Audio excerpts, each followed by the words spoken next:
नमस्कार विद्यार्थियों, आज की क्लास में हम एक और इम्पोर्टेंट न्यूमेरिकल के साथ में आपके सामने उपस्थित हैं। इस सीरीज में हम आपके लिए छोटे छोटे एक एक न्यूमेरिकल की वीडियो ला रहे हैं, जिससे आप फास्ट रैपिड रिवीजन भी कर सकते हैं। यह आपके लिए बहुत ही बेनिफिशियल साबित होने वाला है। अभी तक आपने चैनल को अगर सब्सक्राइब नहीं किया है तो पता नहीं आप देर क्यों कर रहे हैं। सब्सक्राइब ज़रूर कर लें, बेल आइकन को दबाएँ, दोस्तों में शेयर करें और वीडियो का बार बार रिविज़न करें। अगर आप ये सारी वीडियो देख लेते हैं तो ये पक्की निश्चित बात है कि आपको और कहीं से न्यूमेरिकल को पढ़ने की आवश्यकता नहीं होगी, क्योंकि मैं हर एक प्रकार के न्यूमेरिकल यहाँ पर लाता रहता हूँ। तो आज हम एक न्यूमेरिकल की बात करने वाले हैं। वो ये है कि नियत बल मतलब कांस्टेंट फोर्स है, उसके अंतर्गत गतिमान एक कण का जो डिस्प्लेसमेंट विस्थापन है वो x है और टाइम t है। तो इनके बीच में एक रिलेशन दिया गया है। वो रिलेशन ये है कि t is equal to under root x+3। तो हमें निम्न चीजें फाइंड करनी है। पहला पॉइंट हमें बोल रहा है कि कण का विस्थापन ज्ञात करो जब वेग शून्य हो जाए, और दूसरा में बोला गया है कि पहले जो 6 सेकंड है उसमें बल द्वारा किया गया कार्य ज्ञात करो। तो मैं इसके अंदर आपके लिए दो इम्पोर्टेंट सवाल लेके आया हूँ। इन्हें हम देखते हैं किस प्रकार सॉल्व करना है। तो सबसे पहले मैं यहाँ पे फर्स्ट जो क्वेश्चन है उसका सॉल्यूशन करता हूँ।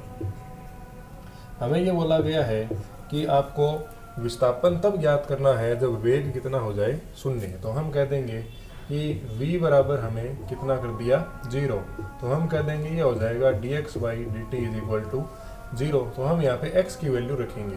तो हमें ये दिया हुआ है कि t जो है वो अंडर रूट x+3 के बराबर है। तो हम कह सकते हैं कि अंडर रूट जो x होगा वो t-3 के बराबर होगा। तो यहाँ से दोनों तरफ हम अगर स्क्वायर कर दे तो ये अंडर रूट यहाँ से हट जाएगा और वहाँ मिलेगा t-3 का होल स्क्वायर। इसे आप ओपन अगर करेंगे तो आपको x की वैल्यू मिलेगी t² + 9 - 6x। अब हम ये x की वैल्यू इसमें पुट करेंगे तो हमें देखो क्या मिलता है, v/dt और t² + 9 - 6t, और ये दिया हुआ है कि 0। हमने क्यों किया? क्योंकि हमें बोला है कि विस्थापन तब ज्ञात करो जब वेग कितना हो 0। तो वो समय कौन सा होगा जब उसका विस्थापन आपको बताना है और उसका ये जो वेग है वो शून्य हो जाएगा। तो हम सबसे पहले वो टाइम ज्ञात करेंगे। तो आप इसका डिफ्रेंशिएशन करते हैं तो हमें मिल जाता है कि ये दोनों के ऊपर अप्लाई होगा। इस t² + d/dt अप्लाई हो जाएगा इस 9 के ऊपर, और माइनस d/dt अप्लाई हो जाएगा 6t के ऊपर, बराबर में है 0। तो इसका डिफ्रेंशिएशन हो जाएगा 2t + 0 और इसका डिफ्रेंशिएशन हो जाएगा 6 इज इक्वल टू 0। तो हम कह देंगे 2t इज इक्वल टू, ये 6 उधर जाएगा तो ये हो जाएगा प्लस का। तो t बराबर आपके पास में जो वैल्यू है वो कितनी आ जाएगी, 3 आ जाएगी। ठीक है, तो t बराबर आपके पास में वैल्यू आ गई 3। तो t बराबर 3 सेकंड के ऊपर जो वेलोसिटी है वो आपको कितनी देखने को मिलती है, 0 देखने को मिलती है। तो ये हमें सबसे पहला पॉइंट जो है वो ध्यान में रखना है। ठीक है, तो इस समय जो कण का विस्थापन है वो हमें देखकर बताना है कि विस्थापन इसका कितना होगा। तो t बराबर 3 सेकंड आप इसके अंदर पुट करेंगे तो आपको ये मिलेगा कि 3 is equal to under root x+3, ये इधर आएगा तो 0 अंडर रूट x। तो x की वैल्यू हमें कितनी मिल गई, 0। कि जब आपका वेलोसिटी 0 थी तो टाइम कितना हुआ था, 3 सेकंड हुआ था, और उस टाइम डिस्प्लेसमेंट भी कितना था, 0 मीटर था। ये आपका फर्स्ट क्वेश्चन यहाँ से सॉल्व हो जाता है। अब हमें इसका सेकंड क्वेश्चन की तरफ देखना है कि सेकंड क्वेश्चन आपको क्या कह रहा है। ठीक है, तो दूसरे प्रश्न में आपको बोला गया है कि आप पहले मतलब जो फर्स्ट 6 सेकंड है उसके अंदर बल द्वारा किया गया कार्य ज्ञात करो। तो W बराबर हम क्या ज्ञात करेंगे, Fx, मतलब कितना इसने विस्थापन किया। तो सबसे पहले हम देखते हैं कि जब टाइम t बराबर 0 सेकंड था तो कण की पोजीशन क्या थी, और जब टाइम t बराबर 6 सेकंड होगा तो कण की पोजीशन क्या होगी, और इन दोनों का जो डिफरेंस आएगा वही हमारा क्या बनेगा, x बनेगा, विस्थापन बनेगा। ठीक है, तो सबसे पहले भाई आपका पार्टिकल यहाँ था t बराबर 0 सेकंड पर, और ये पार्टिकल यहाँ पहुँच गया t बराबर 6 सेकंड। तो ये बीच वाली डिस्टेंस ही तो आपकी क्या होगी, विस्थापन होगी। तो हम इस समीकरण के अंदर देखते हैं। ठीक है, या आप ये समीकरण ले लो, x वाली समीकरण, ये काम में लेंगे x बराबर t-3 का होल स्क्वायर। तो आप सबसे पहले t की जगह 0 रखोगे तो यहाँ आपको मिलेगा 0 - 3 मतलब 3 का स्क्वायर बराबर कितना मिल गया, 9 मीटर। और जब आप d की जगह 6 रखोगे इसी समीकरण के अंदर तो आपको क्या मिलेगा, 6 - 3 मतलब 3 का स्क्वायर, तो ये भी कितना आ जाएगा, 9 मीटर। और इन दोनों का जो डिफरेंस है डेल्टा एक्स वो कितना है 0, क्योंकि हमें तो यहाँ डेल्टा एक्स काम में लेना पड़ता है। तो हम कह देंगे कि W बराबर एफ आपका कितना भी हो, लेकिन जब डेल्टा एक्स की वैल्यू 0 आ गई तो किया गया जो कार्य होगा विद्यार्थियों वो आपका कितना हो जाएगा 0 जूल। तो ये बेहद इंपॉर्टेंट सवाल था। ये हम क्वेश्चन हमें कह रहा है, हम आपके लिए न्यूमेरिकल की सीरीज लेकर आए हैं। सबसे पहले मैं बता दूं तो उसमें आपको न्यूमेरिकल मिल रहे हैं, भांति भांति प्रकार के डिफरेंट टाइप के आपको न्यूमेरिकल प्रोवाइड कराए जा रहे हैं। तो आप इन सभी वीडियो को, ये ज़्यादा से ज़्यादा 5 मिनट की होगी, तो आप इन वीडियो को देखकर फ़ायदा उठा सकते हैं। तो हम सबसे पहले देखते हैं हमें न्यूमेरिकल के अंदर बोला क्या गया है। हमें ये बोला गया है स्टूडेंट कि किसी निकाय पर 3 बल मतलब कोई सिस्टम है और उस पर 3 प्रकार के फोर्स हैं, F1, F2 और F3 काम करते हैं और ये एक ही दिशा के अंदर काम कर रहे हैं। तो F1 जो फोर्स है उसकी वैल्यू है 2i cap plus 3j cap plus 4k cap. इसी प्रकार जो F2 है इसकी वैल्यू है i cap plus j cap plus k cap. And जो F3 है इसकी वैल्यू है आपके पास में 3i cap minus 2j cap minus k cap. और ये तीनों के तीनों एक ही दिशा के अंदर कार्य कर रहे हैं। तो ये बल जो सिस्टम है उसे एक पॉइंट है उससे डिस्प्लेस करके दूसरे पॉइंट तक ले जाते हैं। तो इस स्थिति के अंदर आपको जो वर्क है उसकी वैल्यू फाइंड करनी है।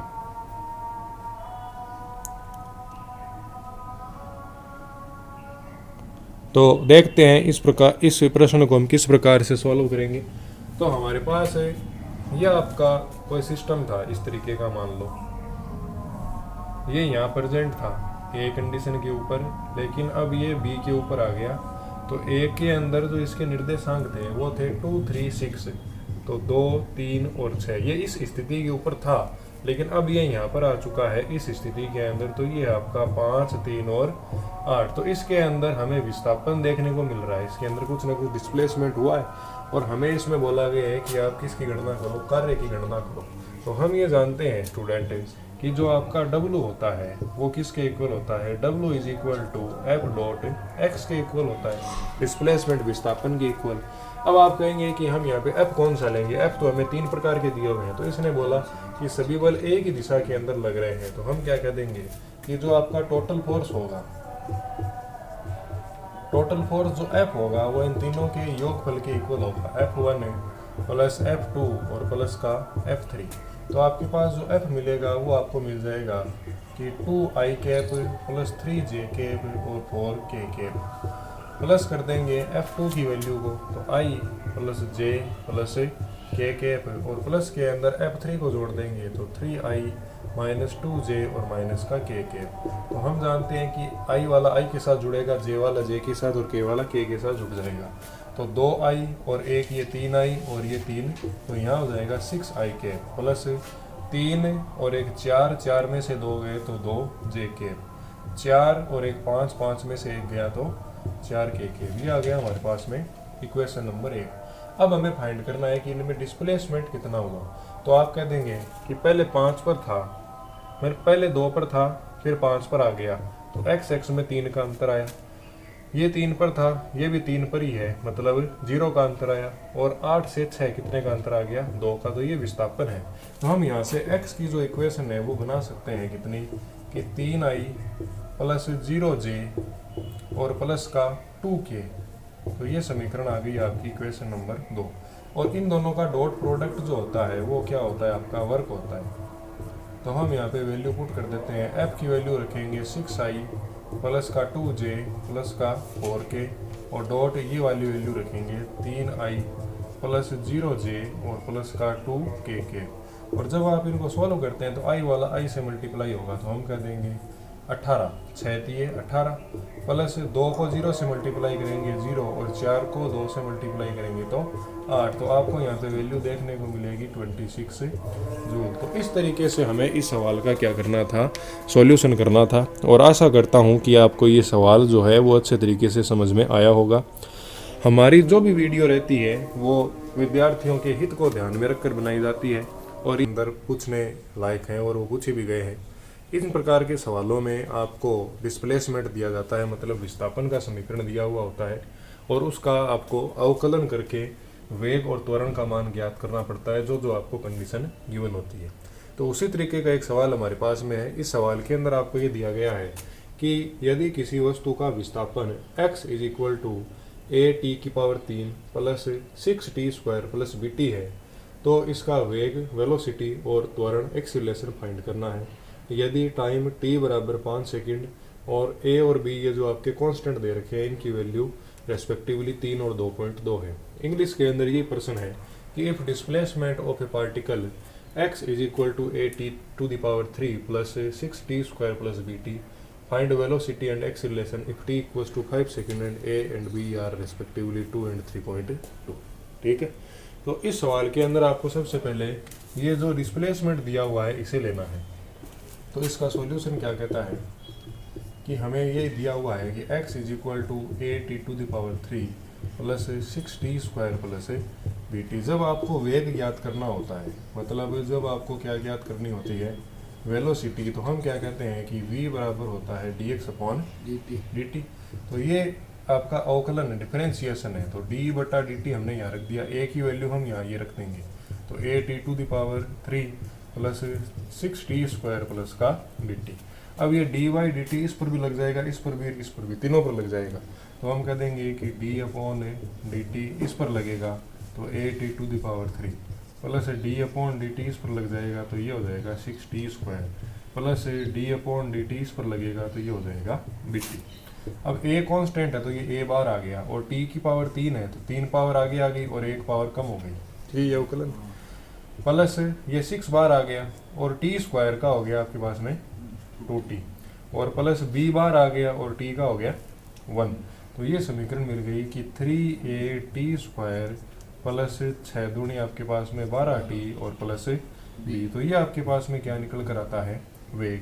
और वेग आपको कब ज्ञात करना है, उसकी जगह t है वहाँ तो रख देंगे 5 और a की जगह 2 और b की जगह 3.2। तो ये इसके अंदर वैल्यू पुट करते हैं तो हम कह देंगे कि जो वेलोसिटी v है वो हमें मिल जाएगी 3, a की जगह कितना रखना है 2 और b t की जगह रखेंगे 5 तो 5 का स्क्वायर हो जाएगा 25 प्लस 12 t की जगह रखेंगे 5 और b की जगह रखेंगे 3.2। तो यहाँ से वेलोसिटी मिलेगी अपने को 25 दूनी 50 और 50 को 3 से मल्टीप्लाई करेंगे तो 150 और 12 पंजे हो जाएगा आपके पास में 60 और प्लस का 3.2। तो यहाँ से हमें वैल्यू मिल जाती है 210 और प्लस 3.2 मतलब 213.2 मीटर पर सेकेंड। ये हमने इसका वेलोसिटी ज्ञात कर लिया। अब हमें इसका क्या ज्ञात करना है, त्वरण ज्ञात करना है, मतलब इसका हमें एक्सीलरेशन फाइंड करना है। तो एक्सीलरेशन हम जानते हैं, एक्सीलरेशन कैसे निकलता है, एक्सीलरेशन निकलता है आपका a इज इक्वल टू त्वरण या acceleration a is equal to आपका हो जाता है वेग में परिवर्तन की दर, तो उसे लिख देंगे dv अपॉन dt और ये हो गया d बटा dt। v का मान हमने यहाँ निकाला था तो हमें कितना मिला था यहाँ पर 3at² प्लस 12t और प्लस का b मिला था। अब हम इसका वापस क्या करेंगे, अवकलन करेंगे, डिफरेंशिएशन करेंगे। तो हम कह देंगे कि dy dt सबसे पहले इस पर ऑपरेट होगा तो ये यहाँ जाएगा 3at² प्लस अब dy dt 12t पर लगेगा तो dy dt यहाँ मिल गया 12t पर और dy dt अब की बार किस पर अप्लाई हो गया, b पर। तो हम ये जानते हैं कि ये तो कांस्टेंट है, ये तो बाहर निकल जाएगा तो हमें यहाँ से मिलेगा 3a और t² का आपका हो जाएगा कितना 2t। ये 12 यहाँ से 12 आ जाएगा और t का हो जाएगा 1 और b कांस्टेंट है तो कांस्टेंट का डिफरेंशिएशन 0 हो जाता है। इन दोनों को हमने मल्टीप्लाई किया तो ये हमारे पास हो गया 6at और प्लस का 12। अब हमारे पास a और t की जो वैल्यू यहाँ पर दी हुई है, a की जगह 2, t की जगह 5, ये इसमें पुट करेंगे तो a बराबर हो जाएगा, a की जगह हमने रख दिया 2, t की जगह रख दिया 5 और ये 12 का 12 पड़ा है तो a बराबर 5 दूनी 10, 10 गुणा 6 60 और प्लस ये 12 तो ये आ जाएगा कितना 72 मीटर पर सेकेंड स्क्वायर। तो इस तरीके से आपको इन सवालों को क्या करना होता है, सॉल्व करना होता है। आई होप आपको ये समझ में आ गया होगा। इसी प्रकार सवाल है, ये सवाल NEET IIT JEE mains advance तक के लेवल का पूछा गया है। तो आपको ये ध्यान से देखना है कि किसी वस्तु के संवेग में 50% की वृद्धि कर दी जाती है तो उसकी गतिज ऊर्जा के अंदर कितनी वृद्धि होगी। If linear momentum of a particle is increased by 50% then find the change in kinetic energy. ठीक है, तो हमें सबसे पहले ये देखना है कि काइनेटिक एनर्जी का सूत्र क्या होता है। गतिज ऊर्जा का सूत्र होता है 1/2 mv²। और हम ये जानते हैं कि कि जो लीनियर मोमेंटम है P वो किसके बराबर होता है, mv के बराबर होता है।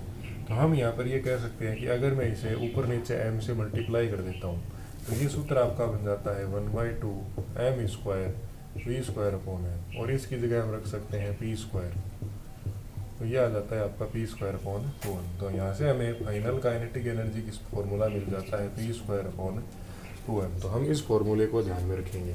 अब अकॉर्डिंग टू क्वेश्चन हमें ये बोला गया है कि अगर इसके संवेग में मतलब मोमेंटम के अंदर हम 50% का इंक्रीमेंट कर दें, मतलब जो पहले आपका मोमेंटम था वो और अब जो मोमेंटम है वो 50% का मतलब क्या होता है 1/2। मतलब ओरिजिनल आपके पास में कितना था, 2 था, पहले मोमेंटम 2 था, अब आपने 1 बढ़ाकर कितना कर दिया 3, तो हमें ये बोला गया।